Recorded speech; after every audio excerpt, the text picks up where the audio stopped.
Hello, everyone, and welcome back to 1000 Gurus. Please welcome my guest, Aeden Pham. Ooh. Yay! Okay, so that was just my regular intro, but this is obviously a little bit different than what you're used to if you're just watching the video. So this is Aiden's gonna be my guinea pig for my first remote video call. So we're switching to hybrid format so that for a few reasons. One, I've been wanting to try this app before, which is kind of like it's called Riverside, and it's like a Zoom-esque video call thing. And I've been wanting to do that for a while, but the first several seasons I wanted to obviously be in person, but being remote will allow me to reach more guests further out who can't come to the studio. Yeah, it's first online recording. It's also more cost efficient, of course, because it's less expensive than going in studio. And the most important thing is that we can now talk for forever because for those of you who haven't been guests, you'll know that, or you won't know that the studio is limited by per hour. And so I could book a ton of sessions, but I kind of like the constraints of it being just a 1 hour, like a tight 1 hour where I have to kind of pace everything and wrap it up and make it all like fit into that time frame. But I've always wanted to expand once I've kind of, worked on like the format and the interviews and everything. So now we can open it up to more than an hour. So that'll be super fun. And then obviously I wanted to have someone like Aiden on the show who is a good friend of mine and we have good conversations, so it'll be much easier. And worst case scenario, if this episode is totally bad, we can scrap it and he won't take it personally. I won't take it personally. So hopefully everything goes well and you guys are actually listening to this and it doesn't get scrapped. So yeah, I don't know. Yeah. So I I will have read Aiden's bio already, but you guys already know him if you're a frequent listener to the show. I will just start off with yeah, what have you been up to, Aiden? I know we talk once in a while, we'll go hang out or eat or something like that. But what have you been up to recently? Wow, hello. So recently I've been dancing a lot more. I joined a competitive dance team called Notorious, and so we've been doing a lot of competitions like Prelude Las Vegas, WAD Summit, or World of Dance Summit, IDL, or International Dance League. So that's been eating up a lot of my time. But other than that, I am slowly releasing some of my side jobs, offboarding those to other folks, and then also I joined a book club, so that's been exciting. Nice. What jobs have you been offloading? I don't know if people have we ever talked about this on the podcast, like the different jobs that you've had and what you're trying to offload and I guess what you currently do. Do you want to run through that real quick? Sure. So my primary full-time job is I'm a project manager for a marketing tech company. And then on the side, I am an operations coordinator for a nonprofit. I also am a barista at a coffee house. I also assist with nightlife event operations, specifically for queer folks. And I also help run the studio that Snow Globe rehearses at. So I'm a shift lead, a Mm. rentals coordinator, and a captain for the team. So what's the time commitment for each of those things? I'm assuming the full time is like a regular 8 to 5 or something like that, but what about everything else? So the full time actually operates East Coast hours, so I work 6 a.m. to 2. There you And go. sometimes those hours bend depending on need. So if they need me earlier or if they need me later, I have to adjust accordingly. For the barista job, I used to work those after I would clock out of my day job. So it would be 3 p.m. to 11 p.m., for example. Every day? It would be about 4 to 5 days a week. Damn, Weekends what? would be different. So Saturday and Sunday, I would just work whatever hours they need me, sometimes open, sometimes midday, but usually weekdays would be after my full time. And then So you're full time and then you work at the coffee shop 4 to 5 days a week afterwards? that is correct. Damn, that's crazy. And then in between whatever hours I can get, I would squeeze in for the nonprofit operations job. And then the nightlife event job would either be Thursday, Friday, or Saturday night. But that one is more touch and go just because the events don't always happen. So if they happen every month or every other month or every other week or something like that, and then it's Hmm. based on need. So if they are fully staffed, they won't reach out to me. But if they do need assistance or support, they'll reach out.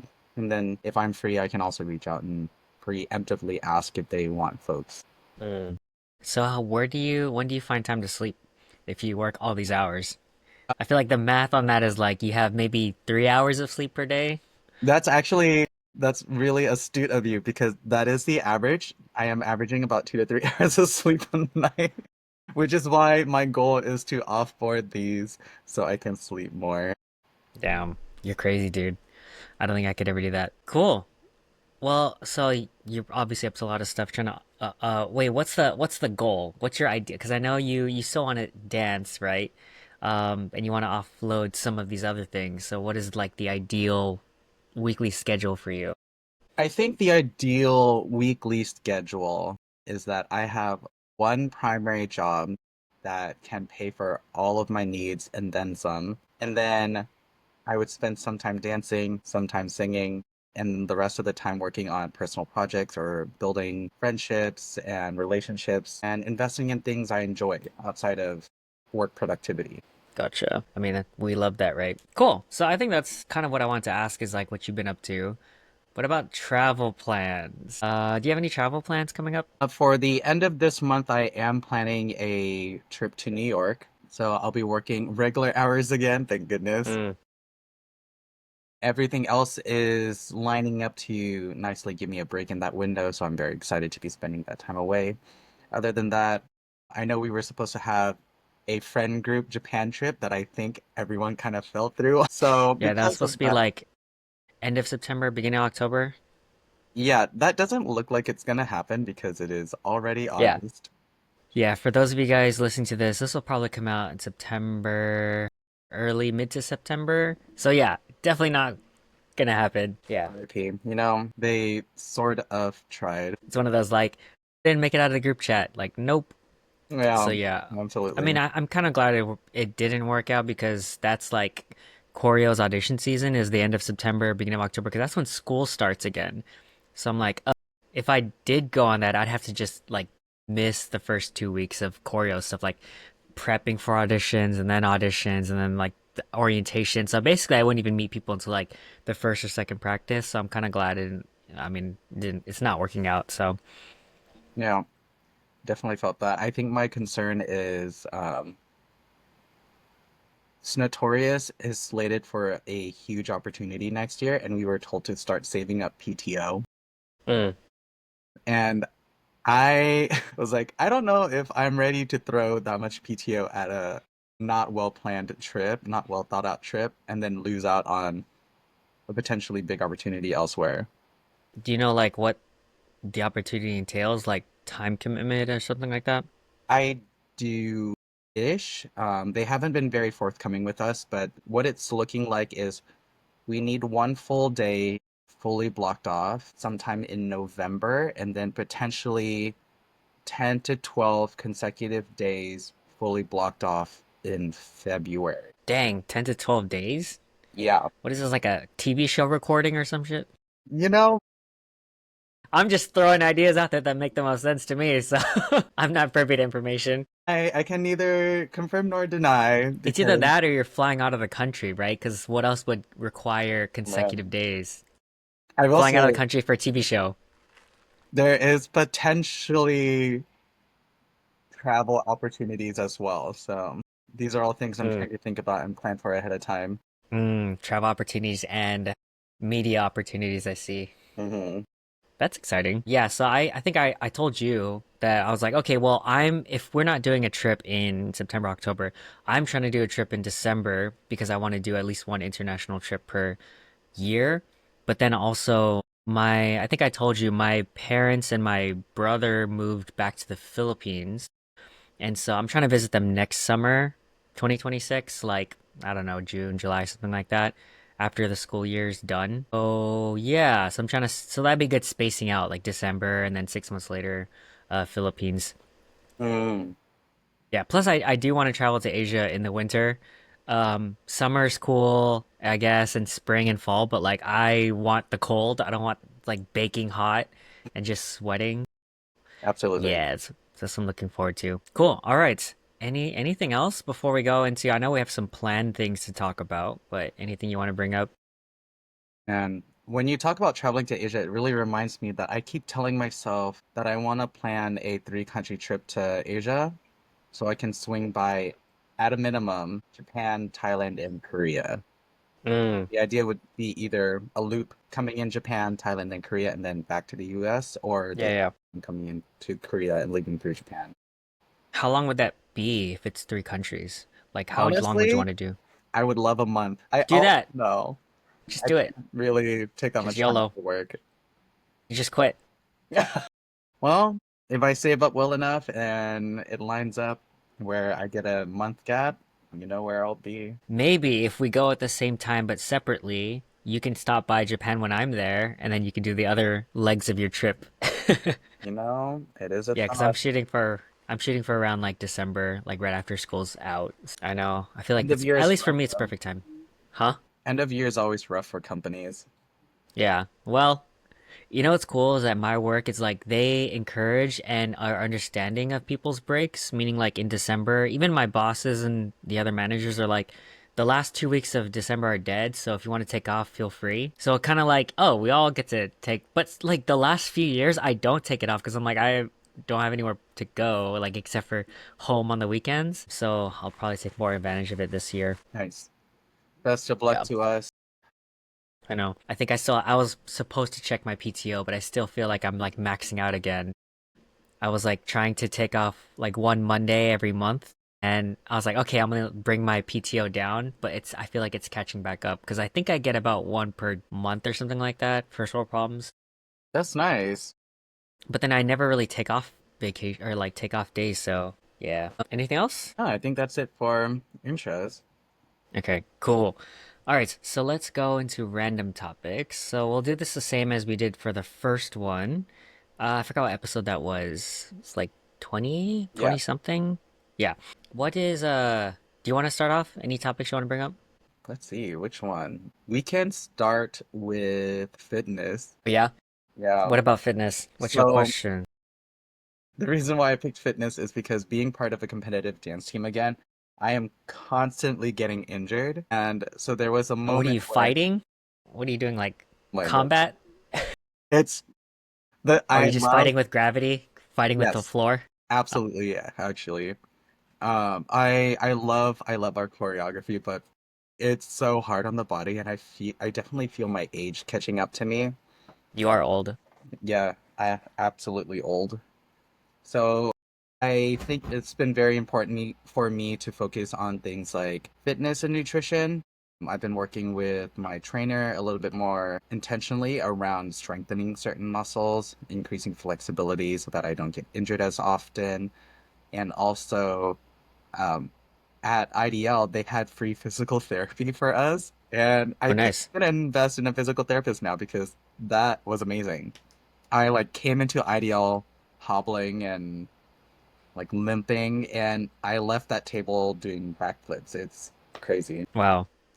I can't imagine doing competitive dance. Like the last time when I was doing competitive dancing was with Cabo Modern, like literally 15 years ago. And I remember it was tiring, but I'm like, I can't imagine doing that at this age now. I'd be dying. Yeah, it's hard, so hard on the body. So wait, so then what have you been doing then? So one of the things that I learned is about the butt wink. Are you familiar with that term? Isn't that relating to like when you squat or something? Yeah, so when you squat, the idea is like you don't want your butt to be coming down. You want to keep it up. But for me, Mm, when I first heard that, I thought the solution was to hinge at my back. And so that meant I was pinching mm, in my lower back. And so when I danced, that pinch would hurt. mm, And I told my trainer that, and he's like, dude, you're not supposed to do that. You're supposed to support with your core. And I was like, oh, mm, that makes a lot more sense. And so we focused a lot more on core exercises so I can more instinctually engage my core mhm. versus having to plan around, like, oh, when and how do I engage? And I think that's helped a lot with my lower back pain. It's helped a lot with strength overall. So doing different exercises that may not necessarily even include my back or not focus on my core, I still feel the engagement of my core supporting me through those exercises. And it's also helped with dance, right? For all the same reasons, because of all the way that we move our bodies and the way that we need to be able to hit certain pictures or move through certain textures. That core engagement, I think, is something that I've been missing. Uh-huh. And it's helped a lot. I was listening to this podcast recently and how it was there was like this fitness guy who was on and he was talking about how they were talking about lower back pain, which is obviously relevant to me. And he was saying how when you have those sort of pains and you kind of move through them, where sometimes our reaction is to like hold our breath and like brace our core, right? But then when you do that like as a habit and then you're trying to like brace before you get into those positions, it kind of like locks up your spine so that it doesn't allow for more movement. And so hopefully I'm not getting this wrong, but what he said was when you do those motions, obviously doing it with the correct form, but also being able to breathe through those positions, like whatever position you're in. If you have to hold your breath in those positions, you don't own the position. But you know that saying, if you can breathe in a position, you own that position.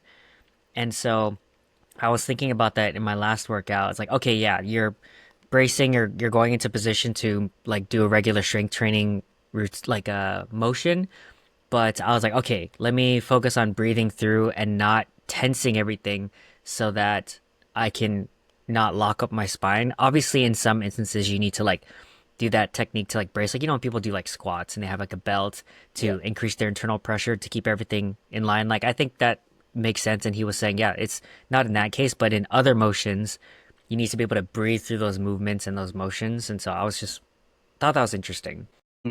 Yeah, definitely. That's definitely important as well. That's something I'm reminding myself through dance because we always forget to breathe. And even at IDL, when we were rehearsing for IDL, one of the things that the directors kept insisting on us was like, I'm gonna play the mix, you guys do the dance.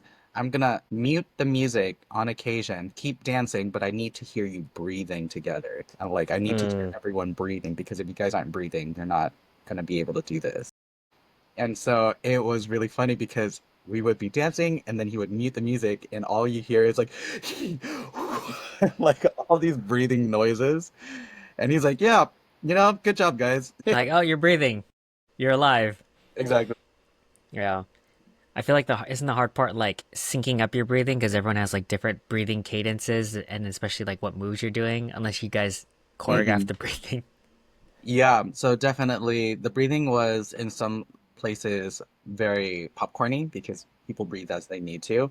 Of course. But then obviously there are also certain points where everyone hits the image together, hits like the angle together, and so that's always a good opportunity for everyone to align their breathing. Yeah. And of course, it's super funny when most people align and like one person doesn't. This is like, hmm who was that? Who breathed after? Everyone's like, whew, and one person's like, you're just like, what? Yeah, exactly. So it's like, what are you doing, man? What's going on over there? Mm. Anything else you've been doing in like differently with fitness and nutrition? I think it's like the combination of fitness and dance has reminded me to be a lot more aware of my body. So something I've started noticing is when I'm working, I'll tend to raise my shoulders. And anytime I catch myself doing that, I have to remind myself to lower my shoulders again and relax through it because that's me holding tension in my shoulders and my upper back, which hmm also translates to stiffness in my dancing. So even at the coffee shop when I was making coffee, making drinks, I was like, oh, I feel like my shoulders are really up. And it's like, okay. Big coffee like this. Yeah, I'm like I was like mixing a thing and I was like this and I was like, wait, I can just relax and still like have my arms at the same height. hmm And I think that kind of body awareness and the way that I move has really, I think, grounded me in my body. hmm I think it's helped a lot with sometimes feeling like disconnected. Yeah, that makes sense. Like being more aware. I've been trying to do that more with my posture too. Is like because I have all this back pain, sometimes I'll have so much tension in my back that if I'm not working out, it means I don't usually roll out my back because I roll out my posterior chain after I work out. So I notice it when I don't roll out during those non-gym days, and I have like sometimes I'll develop an almost like a pre-headache where I'm like I just feel the tension going up my neck, And then I start to feel like a little tingling, not tingling, but you know that before you ever actually have a headache, you can kind of feel like a buzzing. I don't know if you ever Mm, experienced that. But for me, I'm like, oh, it's probably because there's tension there. But if I roll it out and like moving around and my posture, it definitely helps out a lot. Yeah, but I think it's also because I sit a lot because I'm always sitting in front of this desk when I work. yeah, So I think that's another thing is I just gotta like I feel great when I'm walking around, but not when I'm like at home all day. yeah. I mean, honestly, that's one of the reasons why I love hanging out with you because not only do we eat good food and have great combos, we always walk afterwards. Ugh. So I always leave feeling both like emotionally, psychologically, and physically better. Yeah, it's like a intellectual, mental stimulation, but also we get to like move around and stuff. Yeah. Absolutely. What was I gonna say? Yeah, I've been did I mention this? Like the last month and a half I've been like a hermit, like not really hanging out with people, especially since dance is over for the summer. And I've not been going to anything, signing up for covers or just hanging out except for podcast recordings. So I've been catching up on everything. I've been hyper productive. I got through all my backlog of everything to do, my book summaries, editing for this podcast. And so I've also been diligently walking every day. And so I've hit 10,000 steps at the minimum every single day for the last almost 2 years. But then the last couple of like couple of weeks, a month and a half, I've been at like averaging 12, 13, 14,000 steps per day. And some days I'll just go like, fuck it, we'll do 20K steps today just to offset that. And so I've been walking a lot more and caught up on my book summaries and stuff. So it's been good. And I've also been dialing in my diet since I'm not hanging out with people. So now I'm more consistent. So I've actually lost weight, which was my goal, right? Is to like slim down a bit. I was like hovering 145, 1 to 147 by the end of the school year in June. Now I'm almost down to 140. I'm like at 141. So I was like, nice. I when I dial it in, get sleep and walk a lot, like my weight goes down. So I was like, win. Yeah. That's my goal. 140, 145. That's crazy. Yeah. But I mean, if we weighed the same amount, but you're taller than me, that means you'd be like hella slim. I'll take it. Yeah. It's funny because like even when I had another trainer 6 years ago, like my lowest weight was like 143, but now I'm like 141. I'm like, so I'm technically the leanest I've ever been, but I definitely have more muscle and I'm stronger than before. So I'm like, it's a good feeling. Like I feel like I'm at the healthiest. Minus my back pain, I feel like I'm like at the healthiest I'm at. So I just need to slim down a little bit more, lower my body fat, and then I'll be like pretty good. At least that's my goal for before the school year starts. So yeah. What Yeah. about you? Do you have any goals and or different things that you want to do for health, nutrition, fitness, etc.? Yeah, definitely I want to increase flexibility and resilience in my body. I want to get it to a place where if I injure myself, I understand like how, why, and then I can recover from that more gracefully, I suppose. I also want to like look better, right? The aesthetics of working out. So definitely slim down, tone up. I think my strength is at a good place where I'm steadily increasing weight every time I work out, and I'm like continuing to push in that direction. So I think strength building is good, but those other pieces I think are what I'm gonna lock down. Definitely, I think portion controlling and watching my diet or what I'm eating, when I'm eating, how much I'm eating. Those things are important, but they're so hard. Yeah. Like, It's the important hard things, right? yeah, So you know what's worked for me in the last 3-ish months is so I have this meal service, right? And okay, so stepping back, for me, what I found most effective is to simplify my food. And so I've meal prepped for years and I know macros and I know how much protein I need to get, right? The part that I fall off is I know how much I need to eat and like all these sort of things, but whenever I run out of my meal preps, right? And like I don't have planned food for the day, basically it's if I have structure like something that I've already pre-planned, I can stick to my diet. But if I have too many up in the air meals, like let's say before I used to have 5 meals per day, and a meal is basically just, at least 20 grams of protein and anywhere from 2 to 500 calories, something like that, right? And if I have 5 meals per day and three of them are planned, then I have two up in the air, and those two are the risky ones because I can be like, oh, like like boba is like 200 calories or something, or 300 sometimes. Or if I go a meal with friends, that could be easily 800 to 1,000 calories, right? But when I don't go out and I don't get like excess sweets and I can dial in those 4 to 5 meals, then everything's peachy, right? So I was like, all right, all this meal prep for me personally is a little bit time consuming. So what I did was let me get one of these meal services that give you around 50 grams of protein. So that's like a third of my day's worth of protein and get only two of those. So what I do is one in the morning and one at night. So that's about they're about 500 calories per meal. They're about 40 to 50 grams of protein. So I basically just have one free meal, and that would usually be either a protein shake, so like another 30 grams of protein, or like an overnight oats sort of bundle, which is also like about 400 calories, 30 grams of protein. Or if I go out for something that day, that's about right. So basically, I simplified it to only 3 meals, two of them planned, but I have to make sure my third meal is high protein. And if I do that consistently, I usually stick within for me, for my weight and my goals, like 15 to 1700 calories. So if I just do that 5 to 6 times a week, and then the seventh day is kind of like up in the air, then I'll slowly lose about 1 pound every single week on the dot. Like, no, I don't have to think about it at all. And another thing I've been doing is like, I don't like going to sleep hungry. So some people like to not eat after a certain time. Mhm.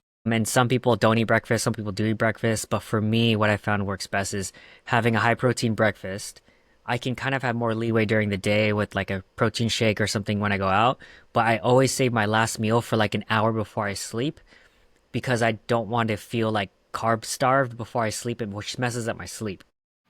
And so I feel like for me, saving my last meal for like an hour, 2 hours before I sleep has helped a lot because now I have better sleep.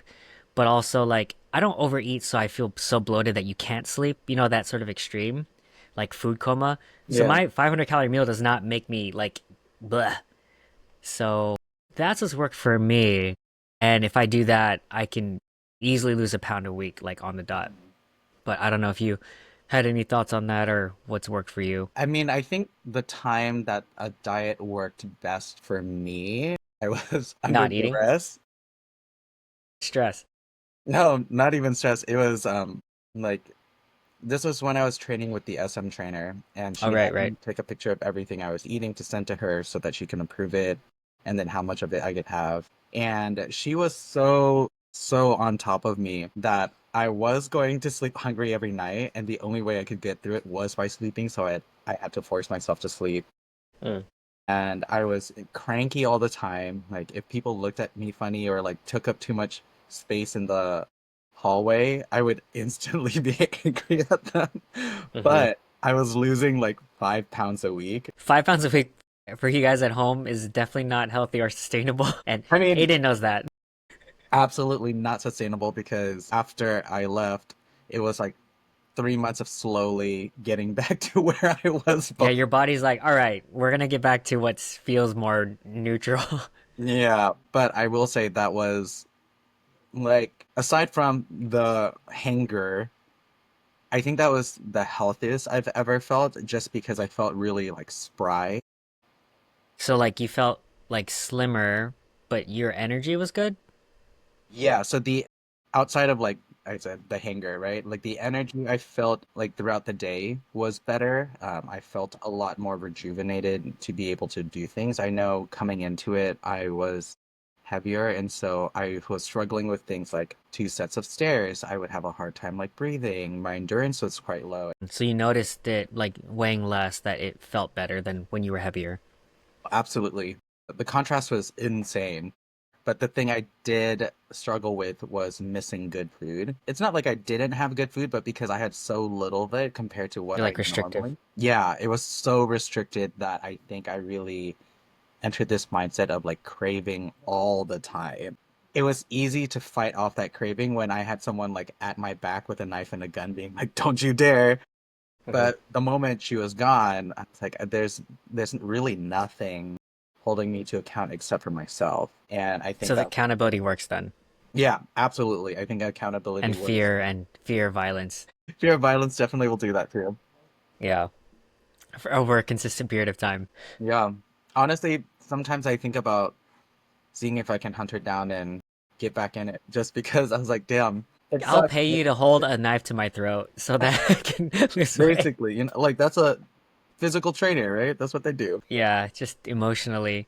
But yeah, for people listening, if you're not really familiar with weight loss, a good rule of thumb that I was told by my trainers, like a healthier amount to lose per week is like 1 to 2 pounds. Anything more than that, and it's like your body's in starvation mode, and then it's like it's gonna bounce back. So, I mean, Google this, do your own research, but like that's what I was told. I'm like, okay, that checks out for me because if I go any lower than what I'm doing, like my 1400 calories, like I feel also hungry and it doesn't really do well for my mood. But also, like, I think what people don't know about people with low body fat percentage, and if you've ever gone through a weight loss before, you know that you feel hungry all the time and it doesn't feel good. Like people who are in bodybuilding competitions and they're leaning and cutting, what they don't tell you about getting that lean is that you're constantly thinking about food and your body's like super hungry. Like it's not sustainable to stay that lean all the time. Like people can prep for bodybuilding competitions and do that temporarily, but why do you think people like crush a box of donuts afterwards and then like they bounce back to whatever like as a more sustainable weight? I was talking to friends about this. It's like, yeah, you know those people who are like super shredded? I just think about like damn, this person's hungry as fuck because when I lean down, I'm always thinking about food. And I have dreams about food if I don't like eat before I sleep. So just for people who don't know, that's what it's like when you lose weight, is that your body is like, yo, where's the food?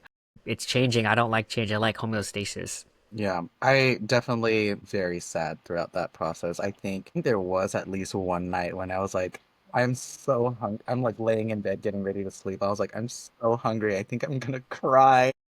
Yeah. I feel the way I was rationalizing this is I know that during the day if I'm doing my diet correctly, I will feel some level of hunger. Obviously not super intense like what you were doing, but it's kind of like, okay, when do I want to feel hungry? For me personally, I don't mind feeling hungry during the day and I can like drink like coffee or something to stave off the hunger a little bit, but I definitely don't want to feel hungry when I go to sleep. And that's why I'm like, all right, let me just save my high protein and some carbs for nighttime so that I can sleep better because if my sleep's messed up, then it's like what's the point? Because sleep is the most important thing. Yeah. Definitely felt that. Okay, well I think that's if I don't know if you have any other thoughts on fitness and nutrition. We have a few other things we can talk about too Yeah. Let's for bounce. our unlimited time random show. What do you want to do? Anime, movies, stand-up comedy, dating relationships, or horoscopes or astrology? Let's do dating and relationship. Just because I feel like this ties a little bit to the Okay, fitness. okay, I'll go first. I'm in a relationship. Okay, your turn. I'm dead. I hate you. I'm very single. And I mean, what else do I you want me to say? I mean, we've been together for almost like me and Blessy have been together for almost 6 years now. wow, 6 years. That's like a whole first grader. Yeah, yeah, pretty much. Actually, it's technically my longest relationship starting actually in July. Yeah, this past month. It's now officially my longest relationship. Oh, wow, congratulations. Exciting. I Sorry, I've been you're trying to put myself out there a little bit more, especially since I'm like offboarding some work and freeing up some time. so you're trying to onboard a person Yeah, one into your life. responsibility for another. But I will say I had this interesting date where we met up at like a food court, like one of those outdoor food courts, almost like a steel craft. Mm. And it was a nice But it place wasn't with like Steelcraft. it wasn't steelcraft, but it was so awkward. And I was like, damn, I really hate dating in situations like this because Why was it awkward? well, one, I was on time and he was quite late. Mm. So I was like sitting there and I was like, am I being stood up? Like, I don't know. And then when we got there, I was My trying to feel like, ego can't handle this. yeah, right. Ugh. Sorry, go ahead. When he did finally show up, I was like, let's walk around and see like what's up. And he's like, oh, I know what I want. And I was like, okay, like, did you want to go together then? And he was like, no, it's fine. I know what I'm getting. You go get what you want. And I was like, so we're doing Okay, this friend. separately? This is so Wait, sorry. strange. Sorry. Where? Can I ask where you met this guy and what was like the expectations going in, if you had any, or if you guys talked about it? We met on a dating app. We said we would go out to grab a bite, meet each other, all that jazz, get to know Okay. each other. So I think Okay. expectations were pretty set. Like straightforward. Yeah, it's like nothing too crazy, you know, it's just a dating app. Yeah. Yeah, I don't know. It was just so weird. And then when we finally got our food separately and then we sat down like across the table from each other, he would make these strange comments that would always throw me off. Like he would be asking him questions about himself and he would barely respond, like one word responses because he was texting the entire time.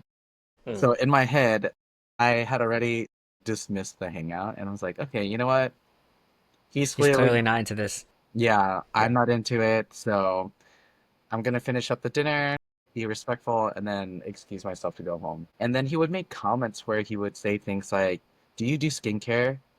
Because you should do more, or like you should do better. Your skin is like not good. And I was like, oh. And then he would like compare it to himself and say like, see, I work really hard for my skincare, and you can tell, everyone can tell because it's that good. And I was like, damn, all right, well, way to call me ugly. And then he was like, do you work out? Because you should. And I was like, this is and so I was just like, all right, clearly he is not into me. But then after we finished eating and we were just sitting there, because he wasn't responding to my questions, I was letting him lead the conversation. He started asking me why I wasn't sitting closer. And I was like, what? Why? Like that's so weird. And he was like, yeah, Hmm. you should sit over here next to me. And I was like, sure, I guess. And so when I moved over to sit next to him, he like reached across to hold my hand and I was like, why? Like you spent this entire time kind of bagging on me, and now you're trying to be super touchy. I don't know. It was weird. I didn't like it. Oh man. Wait, what were the vibes before you guys met up? It was pretty quick. We had just like talked a little bit, and then he was like, let's meet up. And I was like, okay, sure. So I don't think there was a lot to go off of. Okay, you didn't really get any of those vibes beforehand. Yeah. And so I was like, this is a very strange place for this to have evolved to. What drew you to him initially? Was it just, it looked good? Yeah, honestly, the pics were good. I was like, the pics were a little face tuned, in my opinion. I What's was like, face tuned? Facetune is an app that does filters but specific for your face. Gotcha.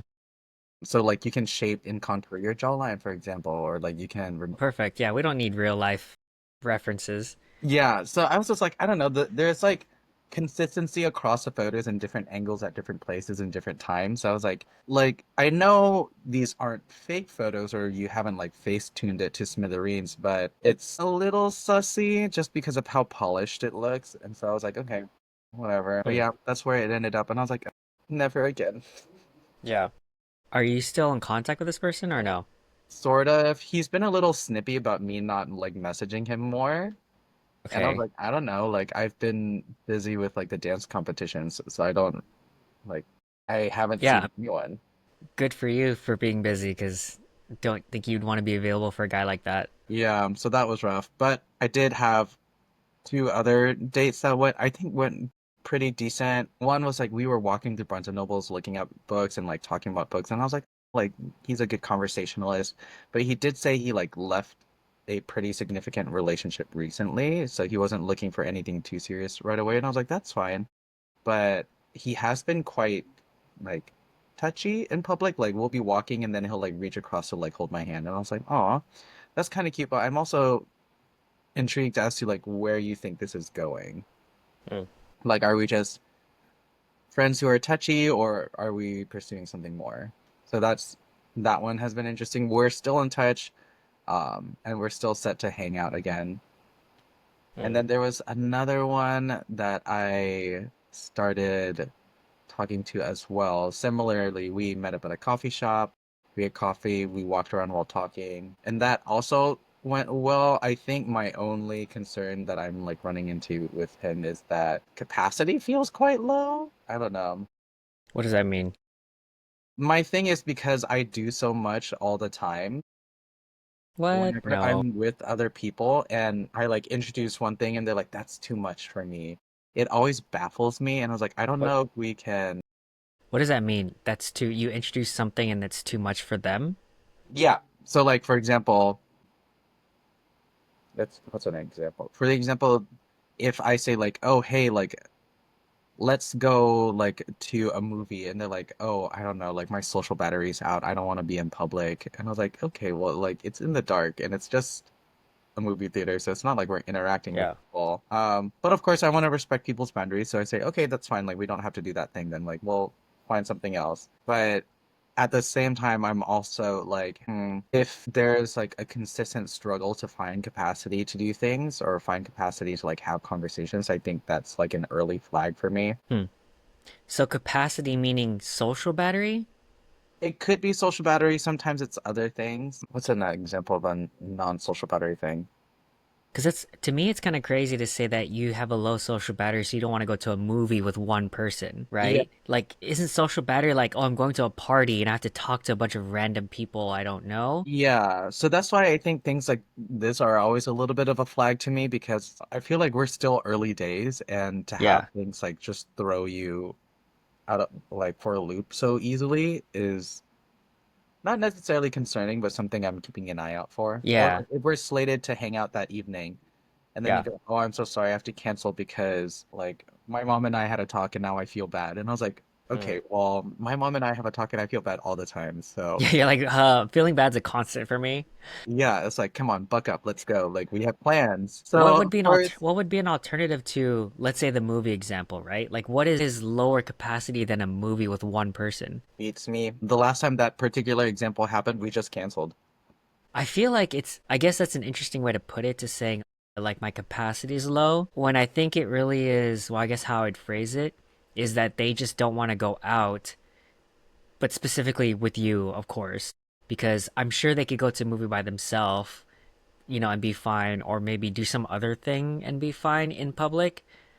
But I can see how going out with someone who's like an acquaintance or someone you're just dating or something like that can be like the thing that's too much of a hassle, right? Like you need to more of a social battery, if that makes sense. Like if it's, for example, if you hang out with a close friend, it doesn't take too much energy. But if you hang out with an acquaintance or someone you don't really know, of course it's gonna take a lot of energy. So I don't even think it's the activity. I think it's just the fact that hanging out with you, probably they don't feel up to it for whatever Perhaps. reason, right? I don't know. Yeah. I think for me, it's like I have a lot going on and I have a lot of things planned. And so when I set aside time to be somewhere with someone doing something, I do my best to commit to it because otherwise I could have been doing literally anything else with anyone else, anywhere else. Of course. Yeah, I'm the same way. I like to follow through with plans and commitments and stuff like that. So, I mean, I'm on board with you. Like, I don't like people who are flaky and cancel. Like, I have some friends like that where I'm like, there's a 50% chance this person's gonna flake because I know, and they're friends. We're friends. We're not dating or, like acquaintances. Like, I know this person, but I know they have a 50% hit ratio of showing up on time, which is kind of wild to me. Yeah, that's Yeah, but crazy. I don't like hanging out with those people. It's like, your feelings are just so Yeah, I and think so that's like I never want to schedule anything with them. Like, you schedule with me, and then maybe if you want to do this, and then if you cancel, I'll be like, this was your idea, by the way. I'm not forcing you to be anywhere. yeah. Man, yeah. But all that to say, dating is rough. It's so rough out here. And I think whenever I bring that up, people always ask about like, well, what's your ideal? Like, what are you looking for? You gotta put yourself out there. And it's like, I don't know how much more out there I can be. Like, I Yeah, barely sleep. I'm never home. yeah. You're accommodating, you make yourself available, you show up, and then but it's just like, why do I get these top shelf picks over here? Yeah, tough. The streets are rough on me. Nice. But I think that's why, like, whenever we talk about relationships, I'm always like, what do you do? And I think the tough thing is when we do talk about relationships and you talk about like your strategy for maintaining a positive relationship, things like that, I'm like, damn, I'm not even at the point where I can practice that. Ah, Still need to it's find there's someone. Yeah. Yeah, definitely. Because I've had a lot of long-term relationships and or a handful of long ones. So where I'm getting my reps in is like that committed long-term relationship. Like, obviously I haven't been in the dating market in a while, but it's like, yeah, more exciting and there's more possibilities, and like, I've dated around here and there, but it's obviously more energy, more stressful, or yeah, you just get hit or miss. And then it's like, oh my God, one good person. I think I need to lock this down because all the other ones were like misses. Yeah. Dang. But I think a lot of that is probably luck. As much as you can have a good strategy, even if you do well with the people you're dating, if you don't get lucky with a good person, then there's no point in any strategies or mindsets or whatever. Yeah, man. There was that other guy that I told you about where he had expressed interest in me, but it took us like 2 years to like communicate that to each other. And then he eventually was dating someone by the time we like said it to each other. But he and that person broke up. And so I was like, okay, well, it's been some time since you two broken up. Would you be interested in dating? And by the second date, he was just like, I think I'm no longer interested. And I was like, God damn it. Dang. Well, it was good while it lasted. But we are in a book club now. So Nice. Well, there's something. At least more friends, right? yeah, for sure. Definitely more friends. I wish I could contribute some dating stories, but it's been so long now. Yeah. I What mean, yeah, are the obviously this would be more interesting if we were both dating, like in we can share our stories and stuff like that. But yeah, I also don't want to bring up weird stuff and then if Blessy listens to it, she's like, "Wait, what? Did you never tell me about this?" I'm like, I mean, I don't need to tell you everything, but also not super spicy. Yeah.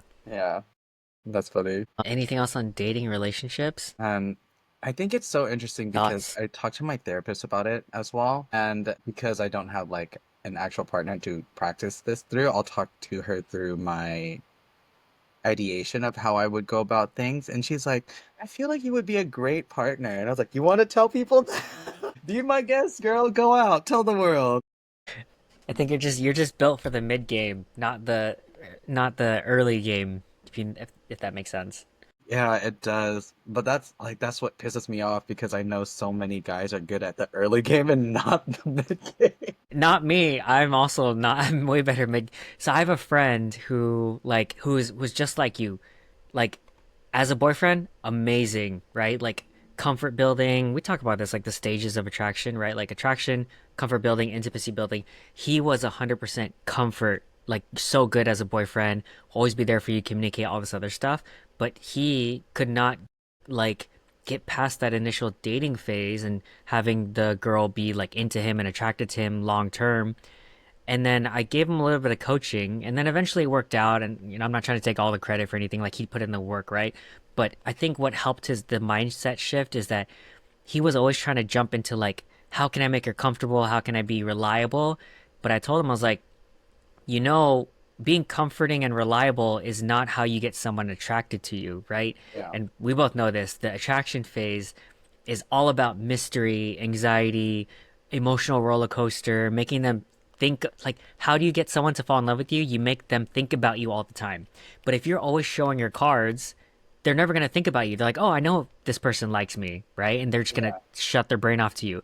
But if they don't know how you feel, and it feels kind of manipulative, but it's more of an approach instead of a lying to someone, right? It's more of like you're busy, you have a lot of friends, you want to do all this stuff, and you're present and connected and playful and lighthearted and flirty with them, but not always showing your cards and being like, hey, I'm gonna be honest with you, I want to marry you, right? Like if you hear that, wouldn't anyone get the ick and be like, okay, this guy's too needy. I know exactly how he feels. I'm not going to think about him and I don't need to try. As Yeah. opposed to, those flirty guys or flirty people who everyone's always interested in them because they don't know how this person feels because they're so playful and flirty and they always make me feel like good, but then sometimes I don't hear from them or they're aloof or whatever and like I'm hot and cold sort of thing. That person's always going to get more dates and be more attractive than the comforting, already trying to be your boyfriend kind of guy. You know what I mean? Yeah. So I always think about that too. And so yeah, my friend changed it, and now he was more flirty and playful and like relaxed and not trying to be a boyfriend. And then that's when he finally like his dates were more successful, and then now he has a girlfriend. Dang. But yeah, it sometimes it is like a mental hurdle you need to overcome to get to that point because it's a different mode you have to be in when you're dating as opposed to when you are in a relationship and you're building that relationship for the long term, Yeah. which sucks because it's like you have to be good at the game, but it's not always like your authentic self. But I see it as a skill set, not necessarily you're being fake. Yeah. Dang. Ugh. Yeah. Definitely. It's definitely something I think about too anytime I'm like interested in folks. I was like, okay, how do I tease this out a little bit? Like just flirty and playful. It's so And hard because sometimes I was like, I just want to tell you everything. I know, same. Yeah. I think that's the hardest part is like you can't just like it's like poker. You can't just show your hand all the time. Like, yeah, be fun, be playful and stuff like that and be your best self. But also, number one rule that I always tell my friends who I'm giving this advice to, like coaching, is like never don't be needy. Like be self-sufficient, grounded. Because anything that shows like neediness, like, oh, I need you to be here, I need this, whatever, Mhm. if you're too much like that, it will give any person the ick. Maybe some people are into that and they're also needy, so they want someone who's also like, or sorry, they have this I want to be needed, and so it makes them feel it's like an ego thing. But for most people, if you are like self-sufficient, confident, grounded, and not needy, you have like 1,000% better chance at making them like you, as Yeah. opposed to like someone who's constantly needy and constantly available. I think I talked to you about this before, but there was a guy who was doing that hot cold with me, and I was like, damn, I'm thinking about him all the time, but it pisses me off. Yeah. I was like, I'm so angry. I'm angry all the time because of how like unpredictable this is. And for a moment, I was like, do I like feel attraction to this hot cold? Because it's like I don't know what's going on. So now I'm like thinking about him more and I want to figure it out. And then it just kept going. And then I finally crossed the threshold into, you know what? I'm not even attracted anymore. This is just annoying. Yeah, yeah. I'm just like tired. Yeah, I'm annoyed. absolutely. I was like, I Yeah. am so over this. I think like maybe on his end, maybe he does that all the time. Maybe it works, or maybe it's like that's just his mode now. But I feel like for serious people who actually want to date, there's a certain point in time where you have to be like, now you switch from the attraction. Like clearly at a certain point, there's plenty of attraction. Yeah. Now you need to flip it and be like, all right, let's date and let's commit and let's be like, let's show our cards now. Once we both know that we're attracted to each other. But obviously this guy wasn't serious, right? Like he's just like Yeah. being like that. Yeah, So yeah. Good riddance, I suppose. Hmm. Anything else? Others, I want to go into horoscopes because we were talking about this too as some one Oh. of our topics. Yeah, yeah, yeah. Yeah. Let's do it. So I think I mentioned this on a previous episode, but I recently got my birth certificate and I didn't know what time I was born, so I didn't get my full like astrological profile. Hmm. And so finally I have it. So I know what my sun, moon, and rising are, and you know yours, right? Yep. Yeah, yeah, yeah. Okay, do you know like the characteristics of each? Because I have mine pulled up because I was like I spent like 3 hours a couple weeks ago just going down a deep dive. I Hmm. found out that ChatGPT was a lot more it was more accurate than the three different websites I was using to calculate. So I was like, okay, ChatGPT like more of 100%. These other websites it was like 75, 85%. Hmm. But yes, I think this one is more right. But do you know what yours are? Yeah, I do. And I only have a general understanding of what it means, but apparently that's enough to get me by. So wait, what are your big three? You want me to go first? Yeah, yeah, yeah. Okay, so I already knew my sun sign is Aries because I'm born April 5th, right? Main person, like for people who don't know, again, I'm just regurgitating. Sun is kind of like your core personality, I guess. Hmm. And so Aries suns are bold, independent, assertive, and often natural leaders. I'm like, okay, I knew all these sort of traits from Aries. My moon sign is Leo, and so apparently it gives you a flair for drama, strong emotional need for recognition, warmth, and self-expression. You probably have a big heart and enjoy feeling seen and appreciated. I mean, yes, but also is that a little too generic because don't we all appreciate being seen and appreciated? But I do resonate with that, so I don't know how applicable that is. And then my ascending or rising is Gemini, and apparently that gives me a curious, quick thinking, and communicative outward personality. You may come across as witty, friendly, adaptable, and mentally agile. I think that checks out a lot for me. PM word, agile. Yeah, exactly. This trio gives you a dynamic, expressive, and quick-witted energy. You're likely someone with strong opinions, charm, and a natural talent for leadership and communication. Yeah, that I mean, I went through the whole chart where it tells you like, oh, 10th house, third house, all this other stuff. I'm like, yeah, actually this checks out. So I was kind of pleasantly surprised. I don't know if it's real or not. I haven't checked out everyone else's profiles. So you know like how in horoscopes it's always tricky because you want to avoid those websites that are like, yeah, you love independence and freedom, but you also like structure. I'm like, those are the two options. Where it's like, oh yeah, you like when people or you're very rigid in your opinions, but you're also very flexible. I'm like, girl, that's both things. You can't just say that. So I'm always very like hypercritical. I'm like, how applicable could this be to anyone? And are you saying both things? So I Yeah. was like, all right, it doesn't look like they're saying both things. And as I'm going through, like the people you're compatible with, for me, it's other fire and air like signs, which checks out because I was going through my list of friends. I'm like, okay, this checks out. I always vibe with these people, career paths, like sort of things. I'm like, all right, I'm happy with this. So yeah, Okay. that's me. Here, I'll give you mine and then you can tell me what it means. I'll let your chat GPT. So my sun sign is Capricorn because I'm January 12th. My moon is Aries, and What's Capricorn? Like, do you know the traits, or did you want me to look it up? you can look it up and then let me know if I'm absolutely wrong. But generally speaking, what people have told me is that Capricorns are very rigid. So as an earth sign, they tend to be very stick in the mud. But particularly with Capricorns is that not only are they rigid, they're like emotionally stunted.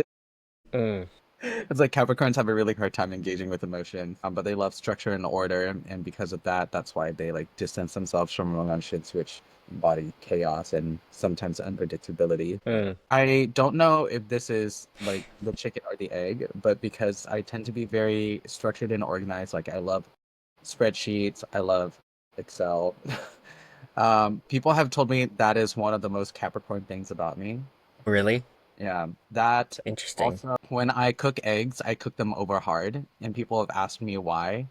And I told them that I don't like over easy because when you break the yolk and it leaks out, you lose out on yolk when it like, unless you're like licking the plate, but even then, it's always like you're still missing some yolk. And I feel like that's a loss. Mm. And someone was like, damn, what a Capricorn way to eat an egg. Interesting. I was like, I don't know. I didn't know those were Capricorn things. Sorry, so you said Sun Capricorn, Moon is what? Aries. Aries? Yeah. Okay. And my rising is also Aries. So wait, so do you know how those two things affect your personality or how it manifests? Generally speaking, what I have been told is that both my moon and my rising being Aries gives people the perception that I am like a fun, outgoing person up until when they work with me and then they see the Capricorn and they're like, never mind, he's not fun and Mm. he's a pain in the ass. It also explains some of my spontaneity or how direct I am. So when people say that, like, "Oh, you're very willing to burn bridges," and I was like, no, I just like to be direct with people. And sometimes if that hurts them, I'm like, I'm sorry, but I don't know how else to put this. Deal with it. And they're like, yeah, that's the Aries in me speaking. And I was like, oh, I guess so. And so the way that I have come to describe it is I come in with that scorched earth energy. Mm. So the Aries and the Capricorn together means we're going to burn down this town. But as we do this, we're going to do it in clear rows to make sure we get every building. So Sun is like core personality, Moon is like your internal emotion sort of thing, and then Rising is how you appear on the outside to people. Like when they first meet you, Rising is usually one of the more like apparent traits or something Yeah. like that. From what I'm just regurgitating, right? So for your combination, Sun Capricorn, Moon Aries, Rising Aries, they are driven, intense, action oriented with a powerful presence. Let's see how it combines.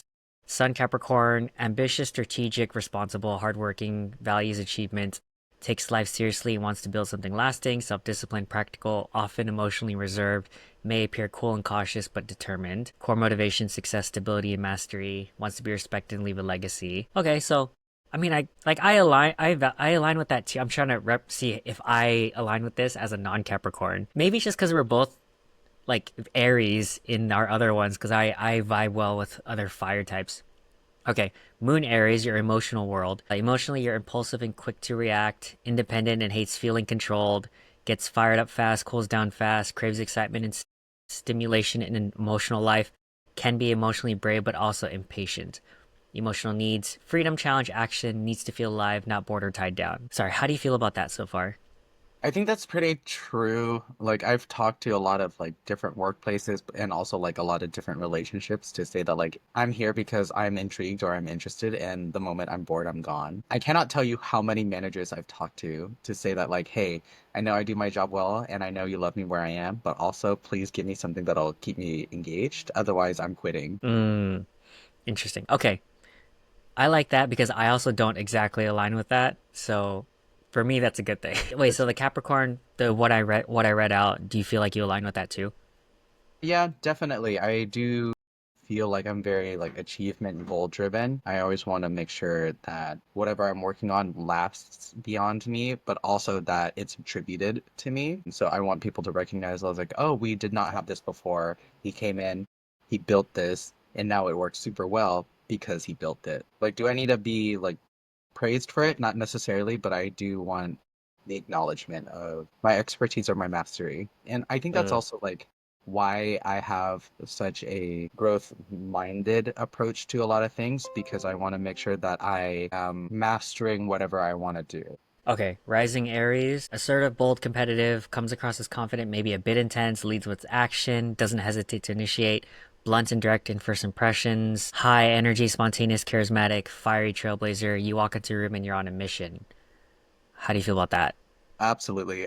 I do not walk into a room unless I have a reason to be there. And so I feel like that makes a lot of sense. People have definitely told me that I'm intense. I think that's also true with the whole relationship aspect that we were talking about before. Something that I've been told is that I tend to scare people away with how strong I come on. And I was like, I don't know. What do you want me to do? Lie to you and say like I'm not interested?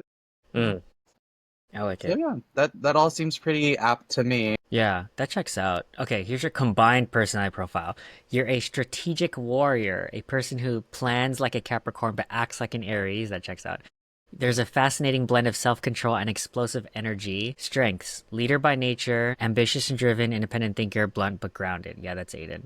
Challenges: impatience versus caution. Your Aries sides want to act now, but your Capricorn sun urges planning and control, can cause friction.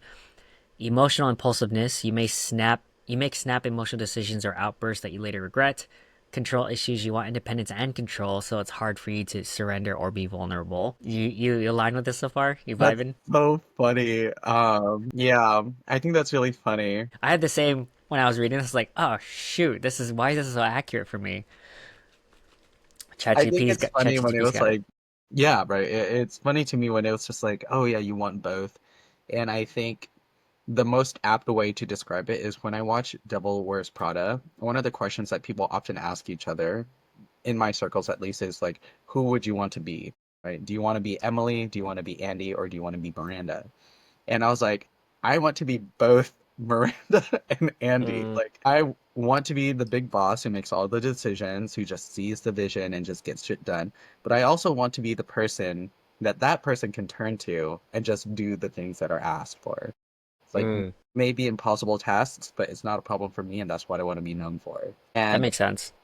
I think that's like the duality of the space that I exist in is like I want to be both CEO, but also executive assistant to the CEO. Yeah, or the But in COO or reality, something. yeah, exactly. In reality, I think I'm actually Emily.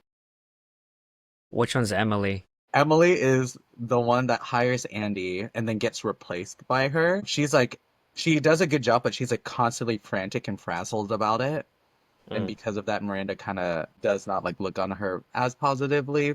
And Okay, so wait. I So feel you, like you say you lean more towards the CEO or the COO type? I don't think I mentioned either, but Because like one is the boss, visionary, makes like the final decisions, and one is the execution, organization sort of. I know those are your conflicting personality types, but oh yeah, what do you feel like you would lean more towards? to be honest, probably COO. The more operations organized part? Yeah.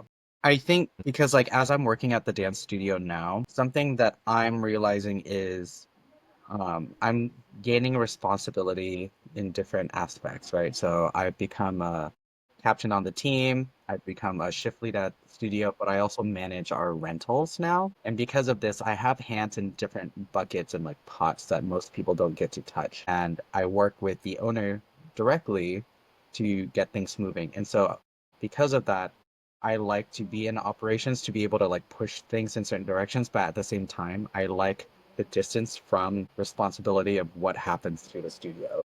Mm, okay, that makes sense. Yeah. So like sometimes people will tell me it's like, oh, well, that's not really your problem, but you fixed it. So yay. And then at the same time, they'll say like, if you tried and it didn't work and something happens, just know at the end of the day, that's not your problem. And I was like, nice, I like that. Nice. Oh, there's one more thing in relationships. So, in relationships, you need someone who respects your independence, but also someone emotionally grounded to balance your fire. You likely show love through acts of leadership, protection, and loyalty, but may need to work on emotional patience.